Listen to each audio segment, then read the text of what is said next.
Module 2 mainly has five topics which are highly important. That is knowledge representation, Marcus problems, candidate elimination algorithm, finder's algorithm, and horn clause. Knowledge, starting with knowledge representation, there are many two types of questions which appear. Then they'll ask about what the approach to knowledge representation, and then they'll ask about issues of knowledge representation. So starting with approaches, there are mainly four types. That is representational adequacy, and then we have inferential adequacy, inferential efficiency, and then acquisitional efficiency. So in this representational adequacy means that it represents every domain of knowledge is present. And then we have inferential adequacy, that means that it allows us to manipulate the existing knowledge. Inferential efficiency, it means to imply the given knowledge in whichever domain or field that the knowledge has been added. So it is incorporating it into the knowledge structure. Then we have acquisitional efficiency, that is it acquires new information related to the knowledge. Then the knowledge we have four schemes for knowledge representation. That is relational knowledge, then we have inferential knowledge, then we have inheritable knowledge, and then we have procedural knowledge. So in relational knowledge, we have the knowledge is represented in form of tables. Like in DBMS, we have tables for every topic or a domain. That is, you can have a player, a height, a weight, and if they're right-handed or left-handed. And then you have inheritable. That is, there are mainly two main concepts in that. That is ISA and then instance. So ISA is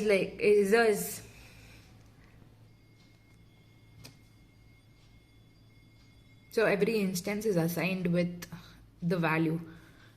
And then we have inferential knowledge. That is, we have values like for all, implies that not only, or, and for all that exists. So that is for inferential knowledge.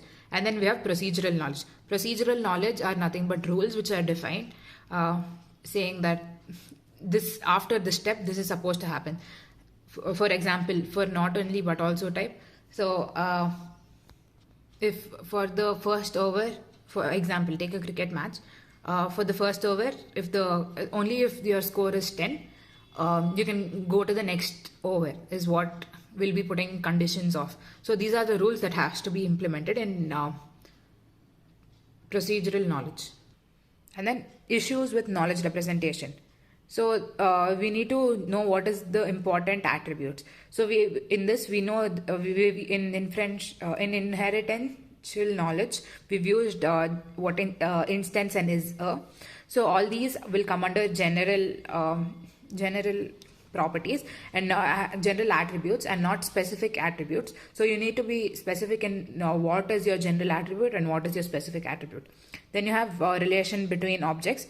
So in this, you need to see the relation between the object that exists. I mean, between two objects or more.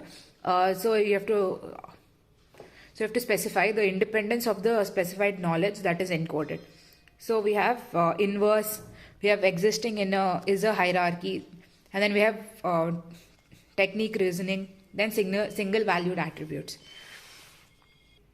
Then we have third issue of knowledge representation is choosing granularity. That is how the level of the data has to be represented, and then how many primitives are there. In this, there are mainly two types of cases: the small case and small level, and the large level. And then you have high level and low level. You can either have a small level in primitives, high level primitives, low level primitives. So you can either have any of this combination, that is small and high level primitives, or larger low level primitives. In high level primitives, what happens is you have not enough space to represent all your all the attributes. And then in low level primitives, you have too much space. You have so much space which is empty and not used. with too much space, you lose out on details and you're not able to clearly define whatever is present. Then you have set of objects. Set of objects is categorizing into different groups. So for example, you can take cats as a separate section and dogs as a separate section.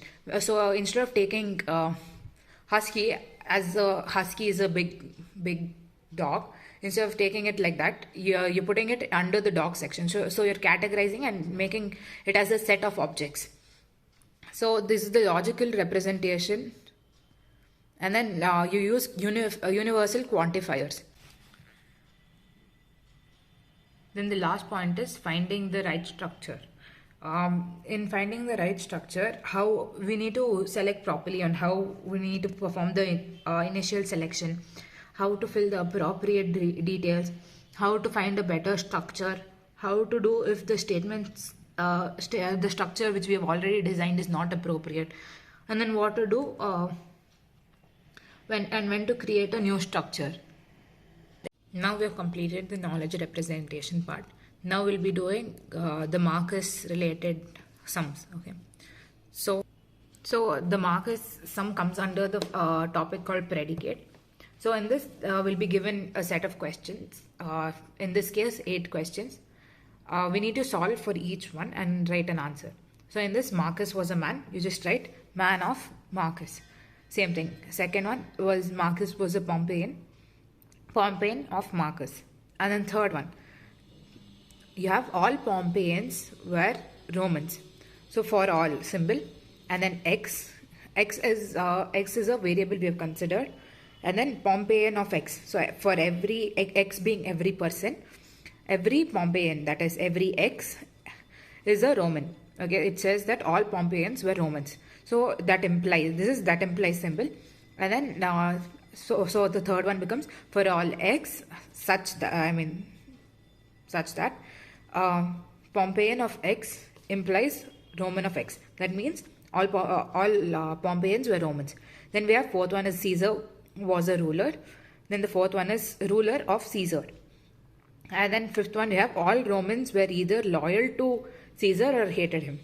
So fifth one, for all x such that, so every Roman, okay, was either loyal or hated him, right? So for this every human being we're considering as x. Okay, so every human being of Rome either was loyal to, x was loyal to Caesar. So it is read as this and then this. So x was loyal to Caesar. So every human being was either loyal to Caesar or hated. Okay, so x hated Caesar. So either people were loyal or hated Caesar. Then we have everyone is loyal to someone. So the sixth one, for all x, everyone is for all, and then there is at least. So y becomes at least, the at least condition, that is loyal to someone condition. So everyone, that is x, is loyal to someone, that is y. And then we have seventh one, which says people not only try to assassinate rulers they are not loyal to. So seventh one, for all x and y, x, let x be the people, and then and we are taking two conditions, right? We need people and we need people and rulers. People and rulers are required. So what we take here is for all x and for all y. So people as x, rulers as y, and try assassinate. So x tries to assassinate y. This implies only if they are not loyal. So if x is not loyal to y, only then they try to assassinate. And who is trying to assassinate? X. X is the people and y is the ruler. So the ruler is getting assassinated. Then we have eighth one, that is try assassinate. That is Marcus tried to assassinate Caesar. So that is who Marcus tried to assassinate Caesar. That's all. In some of these questions, we have even been asked to use a backward substitution process. So we need to prove that Marcus was not loyal to Caesar. So to prove not loyal to Caesar, we see the previous set of answer statements which are there. Okay, so we know that so we need to check where the statement not loyal to of X Marcus comma Caesar. So this is similar to this statement, that is not loyal of X comma Y. X can be substituted as Marcus and Y can be substituted as Caesar. So what we do is we put this part of the equation for the backward substitution. So in this we substitute person X, instead of X we put Marcus, instead of Y we put Caesar, and then X and Y. So we put this statement, and then next we check is we can start eliminating each one of the clause. Then we start eliminating options until we are left with person is equal to Marcus. Then for the same Marcus problem, there is another variation, that is to find clause and resolution for it. So we'll be given with the answer statements, then we'll need to find the clause form and then solve for it. So this is the question, and then clause form. Same, whatever was there in clause form, the only difference is that instead of you cannot use implementation value. So what you do is you put a not operator before this. It is substituted by. Okay, so when we are taking clause form, if P implies Q, we're supposed to convert it as not of P or Q. So this is the conversion from this to this. So in clause form, wherever, so almost everything remains the same. That is 1, 2 remains the same. From third one we start changing. So in third one, what do we see? Here we have written Pompeian of X implies Roman of X. So what do we put? Pompeian, not Pompeian of X. And then instead of writing normal X, we specify variables. Instead of writing X for every statement, we write X1, X2, variables like those. So in this condition, we've written not Pompeian of X and not Pompeian of X or Roman of X1. So then fourth one remains the same, ruler of Caesar. For the fifth one, we have implies symbol. So instead in clause form, you're supposed to remove the leftmost side of variables, which tell for all and for at least one. So for the fifth one in the question, it is given a Roman of X. So what we put here is not Roman of X2. So we are specifying the X2 variable for the fifth equation.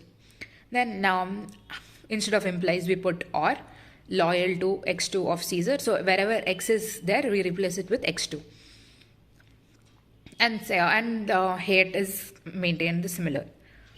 Then we have loyal to sixth one is maintained like that only. But the only difference here is you have Y, and Y is not for all.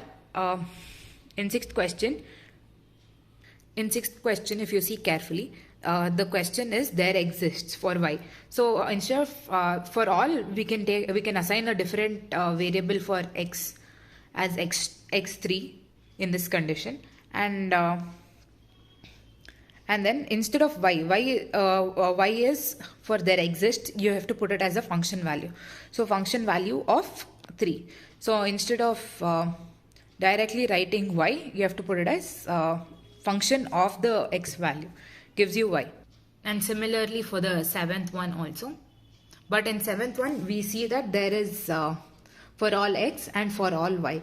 So in this condition, what you can do is you have to put you need to write it as man of X1 and ruler of Y1. Since X1 has already been used, we use X4 over here. And then okay, we can see that there is an implies sign over here, which I missed. So to change this implies of sign, what you need to do is you have to take a not operator for the whole equation before the implies sign. So what we do is it becomes not man of X4 or ruler of not ruler of Y1 or not try assassinate of X4 comma Y1. So that is what we've written over here. And then we have to write or loyal to X4 comma Y1. Then eighth one is since there is no implies of sign, then we can directly write it as it is. The question is, we need to prove that Marcus hates Caesar. Okay. So what you do over here is, you need to use the previously solved conditions to find the resolution. This is called the resolution. If they ask you to find the using resolution, if you need to find the if you need to solve for the problem, this is how you're supposed to solve it. So you write not hate. You take the negation of the value. They have asked us to find out hate of Marcus, comma Caesar. So what you put is negation value, and then you have to find what is similar to that. In our case, here where we see where hate word is occurred. In this, we have in fifth one we can see that there is, and you need to find the opposite of the negation value. So in this we see that hate is there. So in that's what we put. So we put negation of hate of Marcus, comma Caesar, and then fifth one. And instead of x2, we can substitute it with Marcus. And then what happens is the hate value gets cancelled out. And whatever is remaining, because positive and negative gets cancelled out, that is the negation value, and this one gets cancelled out, and remaining is these two. So that is what is carried over here. So you have not Roman and not Roman or loyal to x2, comma Caesar. And then we see where we can find the opposite of this negation anywhere. In this we can see that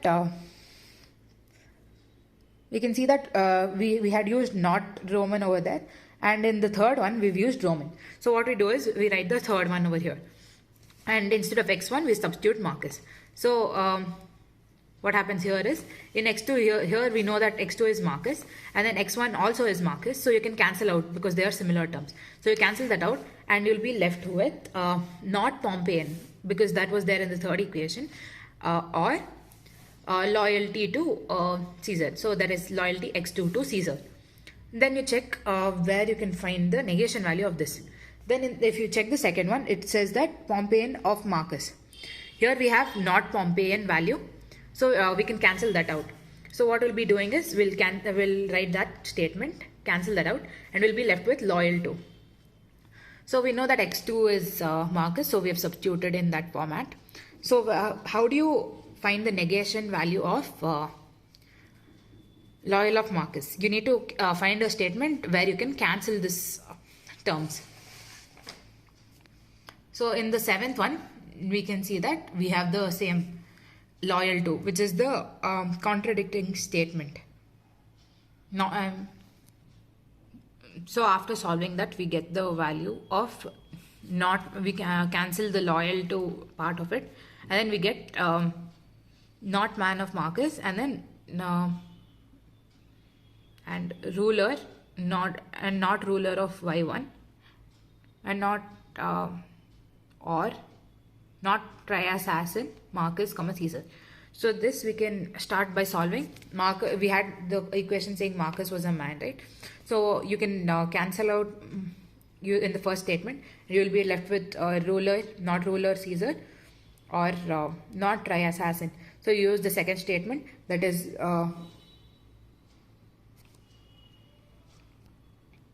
sorry, you use the fourth statement, not the second statement. Use the fourth statement, and then you get the ruler, you get ruler of Caesar, so you cancel those, and you'll be left with tri-assassin. So if you substitute it with the eighth one, you'll be left with nil. So since we're not getting any definite answer, we know that the contradicting statement is false. So we can get a safe conclusion that Marcus hates Caesar. So let's do we'll do find us algorithm for next, and then we'll finish candidate algorithm. So both of this comes under concept learning basis, and this is how you solve. I'll show us some as an example and then tell the algorithm. So find us algorithm. Find us algorithm is the type of algorithm where you can solve only for positive values to find the hypothesis for the given thing. So we start off with H being the most specific hypothesis, and we come to the conclusion. So as I told, only the positive values are considered in this equation. So only 1, 2 and 4 in this condition is considered, because all those are yes, and the third one is no. So we are not considering that one. So we start with the most specific hypothesis, H0, that is everything is nil. So we have 6 columns. Each of this is called an attribute. So we take each attribute, and then we know that 1, 2, 3, 4, 5, 6. We have 6 attributes that has to be considered. So 6 null spaces. So then you start solving with the first one. For the first part of the table, whatever is the value, because since it is the most specific hypothesis, we know that everything is null, so it can hold any value. So we start replacing it with the first column tables. Everything remains the same as the first one. And then for the second one, whatever is different from the first one. In this, sunny is sunny, so we write down it as sunny. And then we know that air temperature is warm, and warm is the same, so we write it as warm. Then in this we have normal and high. So since this is different, you can't be more, you don't know what to take. So what you do is you put a question mark, because it can be either normal or high. Then you write strong, warm and same, because those are the same types of values which are there as the above table. For H3, what you do is you just write H3 is equal to H2, because we're not doing for the third table, because the answer is no. And then you solve for the fourth one. Sunny is the same, warm is the same. You have to compare it with the second hypothesis. Since this is already a question mark, you maintain the question mark. Strong and strong. So it is strong. Cool and warm. So it is question mark again over here. And then it was same over here, and then it is change over here. So what you do is you put a question mark. So this is the generalized hypothesis. And we need to always remember that finder's algorithm only works for positive instances. So what is the algorithm? There are mainly 3 steps. That is we initialize H to the most specific hypothesis. That is H0. We initialized over here H0, which we initialized to null values. And then it for every positive instance of X, only then it works. Okay. Every attribute D of I in H. So that is every data entry. Okay, that is data input. If the constraint is satisfied by H, is satisfied by X, that is X is your previous value constraints. If it is satisfied, then do nothing. Else replace it by most general constraint, that is your question mark. And then output hypothesis. This is the 3 steps for finder's algorithm. Then we have candidate elimination algorithm and version space algorithm. This works for both positive and negative cases also. Version space. So what happens is, similarly, if you have taken, here we have to start with 2 values. We have a specific hypothesis called S of O, and then G of O. S of O is the specific hypothesis which is filled with null, and G of O is the most generalized hypothesis which is filled with question mark. So in this, what happens is similar working. You start off with the first row, and then write the same thing for your S1 column. So S1 is written similarly to the first data entry column. And then G1, since there is G1 comes into action only when the condition is no. So since since the condition is yes, G1, you just write it as G1. And then for the second instance, you find out that for S2, you find out that the third attribute has a different value. So you put a question mark and then strong, warm, same. But since it is yes again, your general hypothesis is G2 only. In third condition, you have, in third condition, you can't write anything for specific hypothesis since it's no. So what you do is you write S3 as it is over here. S3 is same as S2. Okay, so you just write it next to it. And then your general hypothesis changes because the condition is no. So we can see that your third condition is rainy. In general hypothesis, when you're taking G value, you have to write the opposite of whatever value is written over here. So for G3, we have rainy. So what you do, because since the only other option is sunny over here, you write the other one. So you write sunny and then question mark, question mark. Then you have to split this and write it down. So when it is cold, you write it as warm. When it is high, you don't take the condition because there is no. When it is high, you write it as normal because that's the only condition which exists. For strong, since all the value is only strong, you don't have an alternate value. You leave that out, and then you write for the water condition. We have warm and cool. So since our thing is called, Since our condition is warm, we write it as cool. And then last one, same and change. We have two options. So we got change in the rainy column. So what we do is we write same. We consider only these three values, and then we eliminate the ones in between. So when you solve for S4, what happens is you come up with this answer, because sunny is sunny, but you're comparing it with S2. So sunny and warm, and then question mark will remain the same. Strong and strong remains the same. We have cool instead of warm, which was here. So what we do is put question mark and then for same, and then we have change over here, so it comes as question mark. So when you're selecting G4, what you have to do, because once you get a negative value, from there you can start solving for G. Okay, then what happens here is we see that sunny is there in S4, yes. Warm is there, yes. But the next, instead of normal, we have a question mark, so we can't take this. Instead of cool, we have a question mark, so we can't consider this also. And then instead of, we have a question mark here also, so we can't consider this also. So what we do is we write down whatever we can consider, that is sunny and warm. These two conditions we can consider. This also you cannot consider. And then what happens is you need to make a common constraint. So what you do is you take the specific value, you take the general value, and you try to find the common ones. Sunny is there. What are the combinations which are possible? Sunny and warm. So you have sunny and warm, right? Sunny is already one, and then warm you can have. You can have sunny, and then you can have strong. Then you can have warm and strong. So these are the three cases which can be present, and all these three are written as common constraint values. For version control space, what happens is we have hypothesis H, DS training set, and in version space, hypothesis of data set is written as this one of the hypothesis which belongs to the main hypothesis is consistent of small hypothesis from the data set D. And then we have version space list, which contains every hypothesis.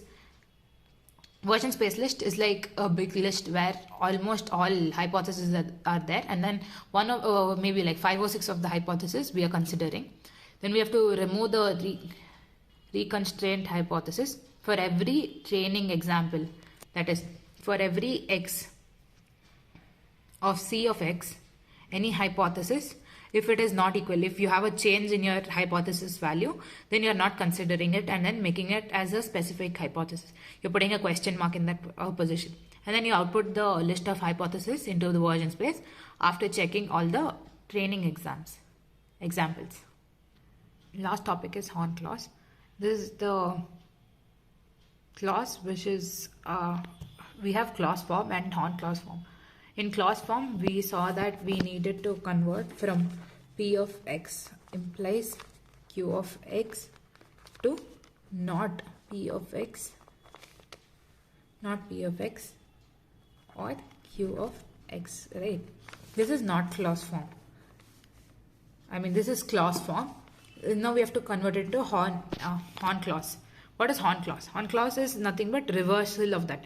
If you have the negation value, you have to see if you have negation of P or Q. If it's like this, you have to convert it into P implies Q. You just have to convert it back. So this the Horn clause is this operation works only if the clause has either 0 or 1 positive values. That is, if it has more than one, so this is positive and this is positive. So in this case, Horn clause operation cannot be performed. If you have one negative value, or if it has 0 negative, if it has 0 positive values, if both are negative, then your Horn clause can be performed. In this case, it can be performed. So in Horn clause, what happens is you have a predicate value, and then you have converted into a clause form. So in this, you need to make sure that their exist value does not count. So whatever their exist value is there, you have to make it into for value. Okay, and then you remove any quantifiers which are present. That is, if in the starting, if it has for all x, or there exists a y, you have to make sure you remove those this thing, and then you have to distribute. And next step will be distributive. So in case you have this as your value, p of x or negative of q of x. So what you do is you rearrange these terms. That is your distributive. Okay. You can within the element you can distribute it, and then you have to convert it into clause form. So in clause form you have first negative, the negation value, or and then positive value, right? So you put it in this form. You distribute, you use the distributive rule, and then you put it in this form, and then you have to convert it into Horn clause. Now since we know this is in the form of clause, you can make it into Horn clause easily. This we put it as q of x implies p of x. So with this, we've completed all the 5 most important topics of module 2.